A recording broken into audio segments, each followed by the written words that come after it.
네. 오늘은 그 유행업종과 유망업종에 대한 얘기를 좀 해볼 건데요. 제가 생각나는 대로 그냥 뭐 어떤 두서없이 얘기를 하고 있습니다. 우리나라 이제 외식 산업에 대해서 가장 큰 문제점에 대해서 제가 좀 얘기를 계속 하고 있는데 너무 지나치게 많다라는 거에 그 문제의 근원이고 그 핵심이다라는 말씀을 드리고 있습니다. 그러니까 너무 지나치게 외식 업종에 창업자가 많고 식당 숫자가 많다. 그래서 너무 불필요하게 경쟁을 치열하게 하다 보니까 너도 나도 다 죽을 수밖에 없는 이제 그런 시장으로 막 개미지옥처럼 그런 시장으로 치닫고 있다라는 거죠. 근데 아무런 어떤 브레이크도 없이 그냥 마구잡이로 시장에 들어오고 또 계속 그 사람들이 망하면서 소리 없이 비명을 지르는데 그거에 대해서 너무나 다들 문제의식이 없다라는 거에 대해서 저는 가장 정말 안타깝고 한탄스러운 마음을 갖고 있습니다. 그래서 정말 그 안 되고 그리고 망해 나가는 사람이 그렇게 많으면 그걸 보고 사람들이 안 들어와야 정상인데 왜 그 남들이 그렇게 망해 나가는 걸 보고 조금만 관심을 가지면 뭐 인터넷이나 어떤 미디어를 통해서 통계 같은 것들이 정말 늘 기사로 쏟아져 나오고 있고 음식점이 뭐 3년 내 생존율이 뭐 30%가 안 된다더라. 채 안 된다. 그리고 미국과 비교해 봤을 때 5분의 1, 일본과 비교해 봤을 때 한 3분의 1 정도 경제 규모에 비해서 그 우리나라가 음식점의 숫자가 미국보다는 5배, 일본보다는 3배 내지 4배가 많은 거예요. 그러다 보니까 경쟁이 그렇게 몇 배, 3배, 4배, 5배씩 치열하다 보니까 이게 정상적으로 자리를 잡을 수가 없는 거죠. 그러다 보니까 뭐 손님은 왕을 넘어서 정말 신적인 존재로 고객 만족, 고객 감동 얘기를 하는데 이거는 고객 만족이나 고객 감동 차원이 아니라 정말 그 뼈를 깎고 살을 깎아주는 그런 어떤 그 내핍 경영이 될 수밖에 없는 겁니다. 그러면 이런 걸 보면서 사람들이 왜 생각 없이 이 외식 창업 시장에 계속 뛰어드느냐 하는 것이 사실 제가 볼 때도 참 불가사의예요. 미스테리한 일이에요. 남들이 망해서 나자빠지는 걸 보면은 들어오지 말아야 되는데 왜 자꾸 들어오느냐. 정말 이거야말로 정말 그것이 알고 싶다 해서 심층 취재를 해봐야 되지 않을까. 왜 이런 상황인데도 불구하고 끊임없이 사람들이 이 시장에 진입을 하느냐 하는 것이 정말 정말 불가사의한 일이라는 거죠. 예. 그래서 그러다 보니까 가격 파괴 그리고 이제 제가 박리담에 가격 파괴 얘기를 했는데 그러니까 두 가지가 있어요. 불황일 때는 사람들이 저가형을 찾아서 저가형 창업 시장이 활성화되는 것도 있고 또 하나는 경쟁이 너무 치열하다 보니까 가격 경쟁을 하는 그런 두 가지 측면이 있다고 생각을 합니다. 그런데 그러다 보니까 그러니까 한 개의 식당이 어떤 자기만의 노하우를 통해서 뭐 자기 건물이라든가 뭐 자기 집에서 개조해가지고 한다든가 뭐 이렇게 코스트를 낮출 수 있는 여건이 있을 때 하나의 식당이 개인이 하는 거는 물론 그것도 저는 바람직하다고 생각하지는 않습니다. 왜냐하면 정당한 경쟁을 하는 것이 옳다. 왜냐면 가격을 건드리는 거는 저는 웬만하면 안 했으면 좋겠어요. 왜냐면 이거는 나도 죽고 남도 죽이는 그런 행위이기 때문에. 그러니까 지금 현재 치열한 어떤 경쟁 속에서 지금의 시장 가격이 그러니까 그런 얘기 많이 하잖아요. 제가 이제 재미로 유튜브 외국인 유튜버들이 나오는 그런 유튜브를 그냥 심심할 때 재미로 보거든요. 근데 공통적으로 외국인들이 하는 얘기가 있어요. 한국에 너무 좋다. 음식 문화, 식당 너무 좋다. TV 없다. 뭐 물도 공짜다. 뭐 그리고 뭐 가격이 너무 저렴하다. 우리나라 식재료는 비싸지만 식당의 음식 가격은 전 세계적으로 비교해 봐도 굉장히 저렴한 편이에요. 그러니까 이미 그 음식 가격만 놓고 보자면 어떤 수익을 많이 창출할 수 없어요. 왜냐면 경쟁 때문에 수익이 적게 나올 수밖에 없는 거예요. 막 경쟁하다 보니까 가격 경쟁 안 할 수 없는 거죠. 그래서 이미 수익을 추구하기가 어려운 환경에서 거기서 더 가격 파괴를 한다라는 거는 나도 죽고 너도 죽고 다 같이 죽자라는 얘기밖에 안 되는 겁니다. 그러니까 가격을 어떤 그 경쟁력의 핵심 포인트로 삼고 나온다라고 하는 것은, 특히 프랜차이즈 기업에서 그렇게 나온다라고 하는 것은 완전히 시장 질서를 무너뜨리는 겁니다. 시장을 완전히 교란시키는 거예요. 그러니까 너네는 그냥 나가 죽든지 말든지 상관 안 한다. 제가 갈수록 좀 어떻게 심하게 말을 하는데, 현실적으로 그러니까 가격 경쟁력을 가지고 밀고 나오겠다라고 하는 것은 그냥 완전히 아사리판을 만들겠다라는 얘기밖에 안 되는 겁니다. 기존 가격 자체도 수익이 그렇게 많이 남는 가격이 아니에요. 그럼에도 불구하고 거기에서 더 가격 파괴를 한다? 그거는 정말 어떻게 보면은 대기업 마인드예요. 치킨 게임을 하는 대기업 마인드입니다. 새로운 시장 진입자가 들어올 때 그 사람이 죽을 때까지 밀어붙이는 거예요. 물량으로 싸게. 그래서 그 사람이 이제 손 들고 나가 떨어지잖아요. 그러면 어떻게 될 것 같습니까? 그러면 당장 가격 오릅니다. 그러니까 굉장히 뭐냐면 자본주의의 머니 게임이거든요. 그런데 이게 이제 외식업체에서는 같은 소자본들끼리 하고, 소자본 창업, 그리고 뭐 영세 자영업자들이 사실 우리나라의 대부분이잖아요.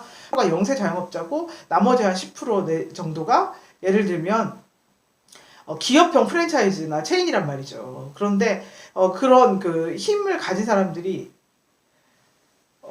가격 파괴를 들고 나와가지고 시장을 막 휘둘러가지고 힘없는 사람들이 다 나가 떨어지게끔 만드는, 아주 어떻게 보면은 굉장히 좀 비열한 전략이죠. 물론 법적으로 제재하기는 어렵지만 실질적으로 시장을 아주 아주 아사리판을 만드는 그런 그 아주 그냥 악질적인 행위란 말이죠. 그리고 개인들도 그래요. 가능하면 다른 부분, 뭐 조금 저렴하게 파는 것까지는 모르겠습니다만, 정말 그 가격 파괴를 해서 다른 사람이 따라할 수 없게끔 만드는. 왜냐면 뭐 손해보고 팔 수는 없으니까. 그렇게 하는 거는 상대방은 극한의 어떤 위기에 몰아넣어가지고 너 망해라 라고 하는 것이죠. 근데 이러한 근본적인 원인이 뭐다? 근본적인 원인이 바로 뭐냐면 무한 경쟁, 너무 지나치게 창업자가 많다라는 거죠. 그러니까 적정 숫자의 어떤 그 창업 식당보다 너무 많다, 숫자가 너무 많다라는 거예요. 그래서 이 정책의 핵심을 식당의 숫자를 줄이는 거에 좀 많은 그 포커스를 둬야 된다. 업종을 전환할 수 있게끔, 다른 분야로 진출할 수 있게끔. 그리고 취업을 해서 충분까지는 아니지만 먹고 살 수 있는 정도의 수입을 올릴 수 있는 그런 사회 구조가 돼야 된다라는 거죠. 그래서 그 얘기를 제가 정말 너무너무 강조해서 드리고 있습니다.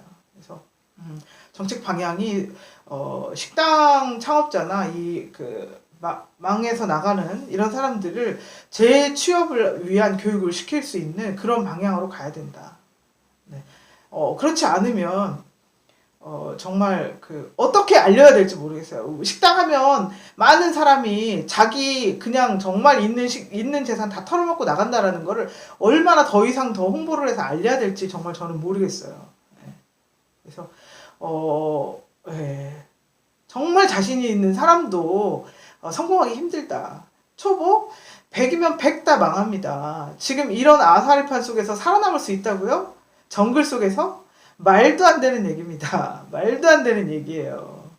그냥 내 돈 가져가세요 하고 들어오는 거하고 똑같은 거예요.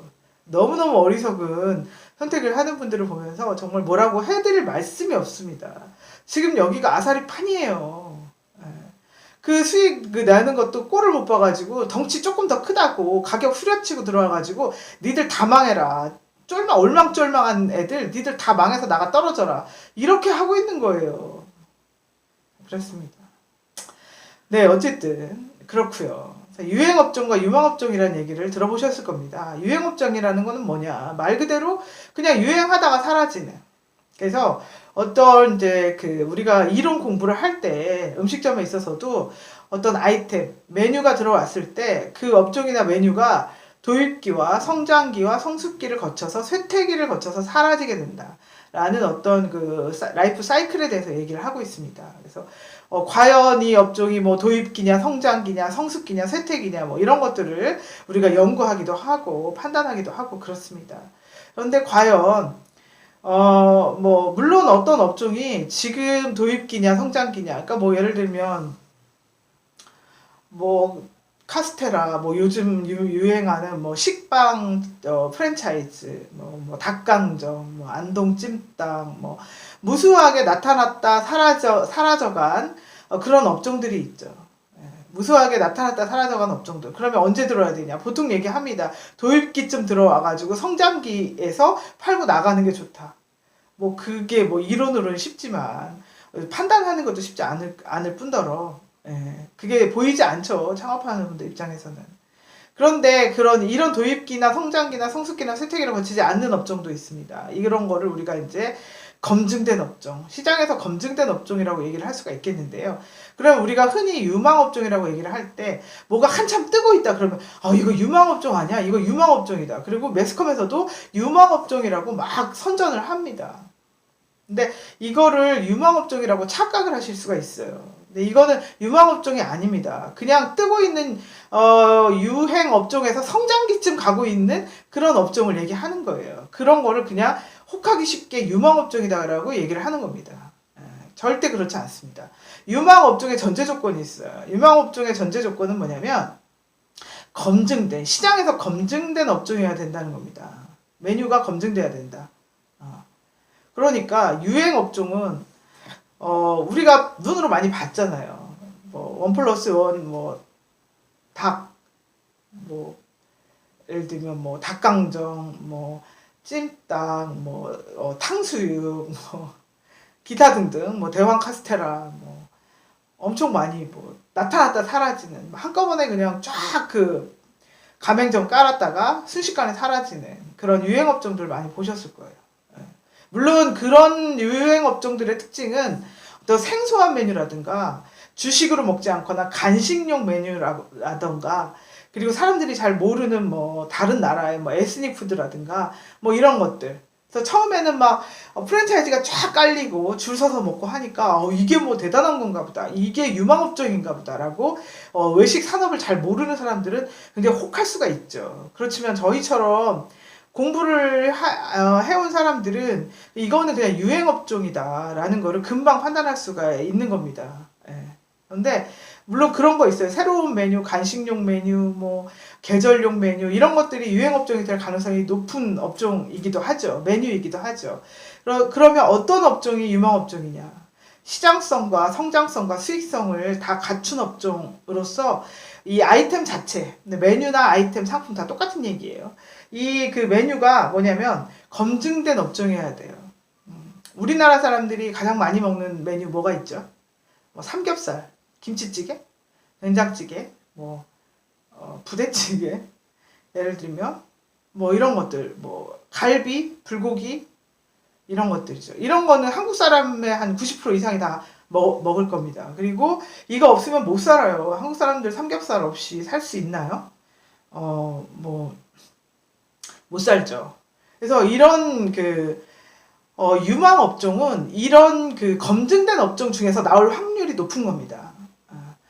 그러면은 이렇게 말씀하시죠. 아니, 뭐 삼겹살집은 널려 있는 게 삼겹살집이고 그게 무슨 유망 업종이냐. 근데 그 삼겹살이라는 검증된 업종을 어떻게 변화를 시키느냐, 차별성을 두느냐 를 가지고 이제 경쟁력이 갈리는 거예요. 그러니까 뭐 예를 들자면 보면 예전에 뭐 떡으로 싸먹는 삼겹살, 뭐 집불로 굽는 삼겹살, 뭐 초벌구이 하는 삼겹살, 그다음에 연탄구이 삼겹살. 그러니까 삼겹살이라는 하나의 아이템을 가지고도 무궁무진한 아이디어가 나오는 거죠. 차별화를 시킬 수 있는 무궁무진한 아이디어가 있는 겁니다. 그러니까 특별한 소스와 같이 먹는 삼겹살.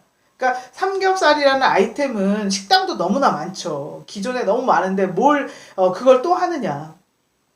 그거를 조금 더 변화시켜가지고 경쟁력, 차별성을 추구하는 게 뭐냐면 유망업종이 될 가능성이 높은 겁니다. 그래서 그러면은 물론 그래요. 와인 삼겹살, 집불 삼겹살 뭐 이런 것도 유행하다 사라지죠. 그러면 또 새로운 아이디어를 넣어가지고 차별화된 삼겹살을 계속 개발할 수 있는 R&D 능력을 갖춰야 되는 거예요. 예. 그래서 보통 이제 유명한 프랜차이즈나 이런 데는 이 R&D 팀이 막강합니다. 그러니까 계속 신제품을 개발하잖아요. 그러니까 피자라는 하나를 계속 변화를 줘갖고 신제품을 개발을 하는 거예요. 이 삼겹살도 삼겹살에다가 계속 변화를 줘가지고 새로운 어떤 그 아이템을 만들어내는 겁니다. 그런데 그래서 이게 바로 유망업종이 되는 거예요. 그런데 생소한 메뉴는 갑자기 확 뜬다라고 해가지고 그게 오래 갈 그 가능성 자체가 낮은 거예요. 예. 그리고 사람들이 무조건 많이 먹어야 되고 주식용 아이템이어야 되고 그럴수록 성공할 가능성이 높아진다라는 겁니다. 그러니까 희소성이 강하면 강할수록 실패할 확률이 높다라는 거예요. 그래서 이런 거는 도입기와 성장기와 성숙기와 쇠퇴기를 거쳐서 사라질 확률이 높은 것이다. 그러니까 뭐 외국 음식 예를 들면 물론 요즘에는 그래도 예전보다는 글로벌 메뉴 에스닉 푸드에 대한 거부감이 좀 많이 약해진 건 사실이에요. 우리나라 외국과의 교류가 늘어나면서. 하지만 아직까지도 실제로 보면은 우리나라에서 정말 사람들이 즐겨 먹는 외국 음식이다 그러면 뭐 베트남 음식이나 뭐 그런 정도? 뭐 물론 뭐 멕시코 음식 뭐 이태리 음식 뭐 그런 물론 이태리 음식도 뭐 파스타나 피자 이런 거는 뭐 예전부터 그렇지만 생소하게 우리나라에 들어왔던 것들 중에서 정착한 메뉴는 실상은 그렇게 많지 않아요. 아직까지는. 그러니까 뭐 특별한 분위기를 갖춘 어떤 그런 레스토랑에서 특별할 때 먹는 음식이지 보편적으로 먹는 음식은 아니라는 거죠. 그래서 이 보편적인 음식이 아닐수록 실패할 확률은 더 높아지는 거고 이런 거를 우리가 유행 업종이라고 한다라는 것입니다. 그래서 유망 업종은 검증된 업종 위에 검증된 아이템 메뉴 위에다가 어떠한 변화를 줌으로 인해서 차별화를 추구해서 그것이 이렇게 그 성공을 함으로써 어떤 사람들이 훨씬 더 그 메뉴를 많이 먹게끔 하는 그런 역할을 할 때 진정으로 어떤 이러한 새로운 그 변화 검증된 메뉴 위에 새로운 변화가 이 유망업종을 만들어낸다라고 하는 것이죠. 그리고 그 유망업종을 계속 이어나가려면 그 차별성을 계속 찾아나가야지만 하는 것이 이 유망업종이 지속적으로 유지될 수 있느냐 하는 포인트다라고 하는 것이죠. 그래서 결코 우리가 착각해서는 안 되는 것이 바로 한 번에 확 일어나가지고, 그래서 그 프랜차이즈 업체들이, 창업 희망자들을 굉장히 현혹시키는 겁니다. 그래서 줄을 쫙 세우고, 또 그거를 한꺼번에 순식간에, 프랜차이즈를 막 200개, 300개 전국에 쫙 깔아가지고 뭔가 붐이 일어나는 것처럼 그렇게 착각을 할 수 있게끔 보이게 함으로써 정말 2, 3년 내에 한번 확 한몫 땡겨가지고, 사라져버리는. 그런 어떤 전략의 희생양이 된다라고 하는 것이죠. 그래서 이런 경우도 물론 성공하는 경우도 개 중에 있어요. 항상 제가 말씀드리는 거 모든 법칙에 예외는 있다. 그렇지만 그 예외를 뚫는다는 것은 굉장히 위험성이 큰 거다. 도박과 마찬가지다. 라는 말씀을 드리고 싶고요. 그래서 창업을 할 때는 우리가 검증된 메뉴로 하는 것이다. 근데 검증된 메뉴를 그냥 준다고 성공하는 것이 아니라 남들과의 차별성을 추구해야지만 성공하는 것이다 라는 말씀을 드리면서 다음에 또 다른 주제를 가지고 말씀을 드리도록 하겠습니다.